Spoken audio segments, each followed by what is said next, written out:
Darwin Escalona dice, buenas tardes, el invitado dice que los yacimientos de petróleo es de todos los venezolanos invitados. Si eso es verdad, porque muchos venezolanos no tenemos gasolina en nuestros carros y no tenemos gas doméstico.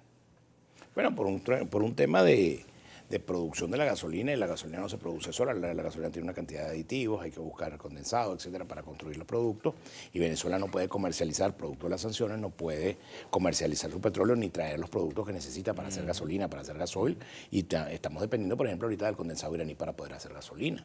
En Ahora, consecuencia, la administración de PDVSA, todo lo que ha pasado, la caída de la producción petrolera, todo eso es producto de las sanciones. no todo es producto de las sanciones. Ya ahí venía un proceso de destrucción de la industria petrolera antes de las sanciones, que empezó con Rafael Ramírez y con el robo a PDVSA, que empezó con la nacionalización de las empresas de servicios en el lago de Maracaibo. Yo lo venía diciendo, que el presidente Chávez acompañó y apoyó en aquel momento. Llegó el momento en que eso tocó piso, pero el tema de las sanciones vino a agravar esa situación. Pero el tema de fabricar gasolina es simple y sencillamente no poder traer los aditivos que se necesitan para colocar el petróleo y hacer gasolina. Por eso en Venezuela en algún momento vivimos una situación de déficit de la gasolina. ¿Y para qué sirvió la alianza con Rusia, Irán? Bueno, pues Irán es el que está proporcionando el condensado para poder hacer la gasolina en Venezuela. Por eso es que en algún momento el gobierno del presidente Maduro se vio en la obligación de voltear a mirar hacia otro lado, porque en Occidente no conseguía respuestas para producto de las sanciones y el bloqueo, y de un grupo de venezolanos que promovieron esas sanciones también. ¿Tú ves perspectivas de que efectivamente se vaya una normalización de relaciones con Estados Unidos, se convierta Venezuela nuevamente en un proveedor seguro? Yo siento que eso es una necesidad geopolítica para Venezuela y para los Estados Unidos. Creo que eso es una necesidad y ese es el deber ser. Fíjate que se acabó la tesis guerrerista prorrusa, etcétera. Eso se rebajó el perfil. La propia vicepresidenta dijo que Venezuela no iba a ser asiento de bases militares rusas. Creo que eso es una decisión inteligente. Nosotros no tenemos vocación de ser la Ucrania de Occidente ni ser el Esquirol de Rusia en este sector del mundo. Pero creemos que con una relación respetuosa con Rusia, invocando los mecanismos de paz y del derecho internacional a través del cual se deben resolver los problemas entre las naciones, creemos que se debe volver a los acuerdos de Minsk también para que no se hubiera producido esta guerra en Ucrania, porque la amenaza contra Rusia hizo que Rusia reaccionara, sobrereaccionó. Creo que Rusia dejó de tener razón al momento que sobrereaccionó con la fuerza. Pero también es cierto que la incorporación de todos los países que están alrededor de Rusia en la OTAN implicaba de alguna manera un mecanismo de advertencia o de agresión para con Rusia. Goro José Zamora.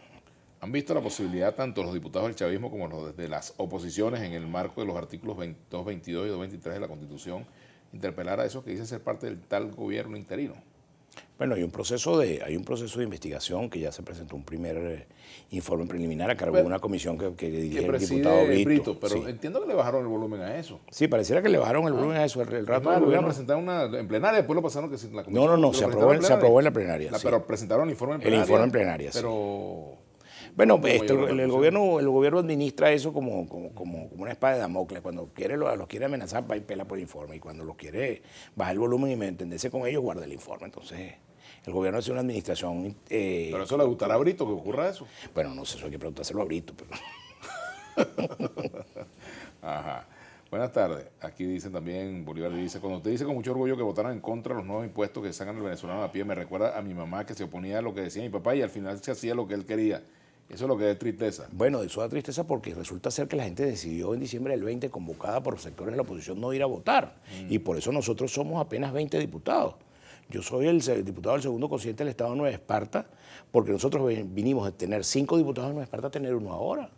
Producto de la gente decidió quedarse en su casa y no salía a votar, convocada por sectores irresponsables de la oposición, diciendo que si la gente no salía a votar, Maduro se iba a caer. Bueno, y Maduro no se cayó, y ellos no salieron a votar, y esa es la situación que tenemos hoy en la Asamblea.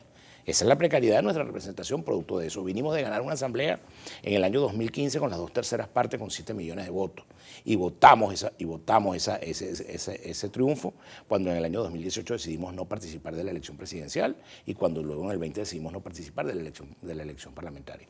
Y fíjate que en noviembre del 2021 participamos, y si tú haces la suma del resultado electoral de las distintas oposiciones, como dice el televidente que nos pregunta, la suma da mucho más que el número de votos que sacó el chavismo en la elección de noviembre del 21.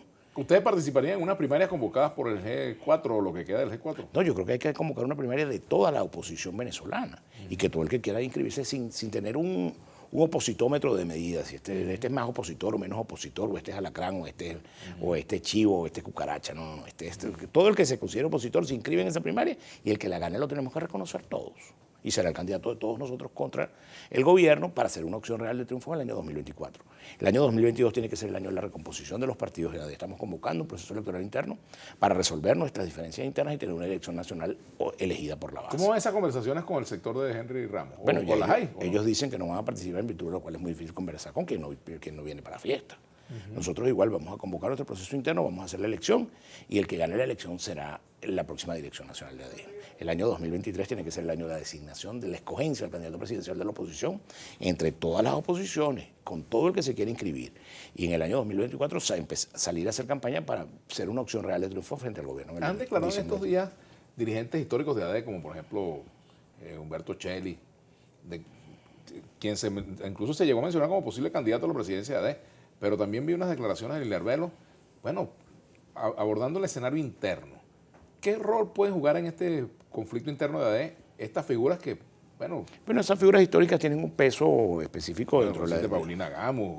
Esas figuras históricas tienen un peso específico en tanto Cheli, y en cuanto se involucren y se vinculen al proceso electoral interno. Ese proceso está abierto para todo el que quiera participar en su perfecto derecho con el solo hecho de ser militante de ADE. Bueno, ahora fíjate, volviendo con este asunto de la unidad opositora, tú decías que, bueno, ustedes participarían en unas primarias, pero ¿cómo hacer para que se pongan de acuerdo factores que no se reconocen entre sí? Porque fíjate que curioso que el sector de la Alianza Democrática se reúne con Maduro, no hay problema. Y el sector del G4 se reúne con Maduro, no hay problema. Incluso los representantes de Guaidó se reúnen con el gobierno de Maduro. Pero entre ustedes no se pueden reunir, chicos. No es entre nosotros. Nosotros no hemos tenido ninguna limitación para reunirnos con ellos. Incluso propiciamos la posibilidad de acuerdos para el proceso electoral de regional y ellos fueron quienes impidieron, por ejemplo, que tuviéramos un acuerdo en el Estado Táchira en apoyo a Lady Gómez, que perdiera la gobernación por apenas 2.000 votos y el candidato de ellos saca 50.000, porque era una condición no entenderse con nosotros en el Táchira. Es decir, no hemos sido nosotros los factores por los que no se han podido entender. Se ven con Maduro entre gallos y medianoche y no se pueden ver con las otras oposiciones. ¿Será que trabajan para Maduro al final? Ellos dicen que los que trabajan para Maduro son ustedes. Bueno, pero revisa el resultado, qué pasó en el Táchira, qué pasó en Lara. Si ellos no hubieran tenido candidato, el resultado hubiera sido otro. Entonces, ¿quién trabaja para Maduro? Por su resultado lo puedes medir.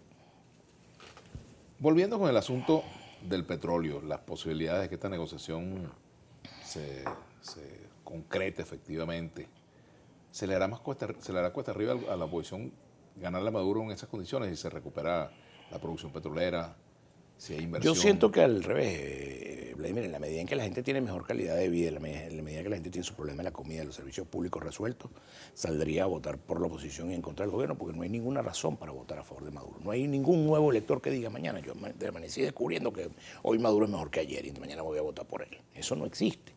Todo el nuevo elector que salga a votar va a salir a votar en contra del gobierno, porque ellos tienen su número tasado, fijado, ya todo el mundo sabemos cuántos son los que votaron en la última elección de noviembre. Y por eso tenemos más de 100 alcaldías en manos de las distintas oposiciones. Si hacemos valer eso puede ser un resultado posible en el 24, que sea para derrotar al gobierno en el 2024. Licencia 3 dice, entonces, de acuerdo al diputado Ronderos, todos nuestros males obedecen a las sanciones y a Juan Guaidó. Caramba, la culpa es del otro. Filosofía local desde 1999 hasta acá. No, yo empecé por decir que el problema de la destrucción de la empresa petrolera y el mal gobierno era previo a las sanciones, pero que esas sanciones lo que vinieron fue a agravarlo y peor que eso, a pretender el gobierno justificarlo como consecuencia de las sanciones. Es decir, le dieron el argumento al gobierno para justificarse en las sanciones del desastre que ellos habían convertido PDVSA, del desastre en el que habían convertido el país, de la destrucción de los servicios públicos y ahora dicen que no pueden reparar una máquina Siemens termoeléctrica porque no les permiten comprar el repuesto. Entonces le diste la coartada. Mira, y esa reunión que hubo en Colombia de varios gobernadores con James Story, ¿por qué no fue el de Nueva Esparta?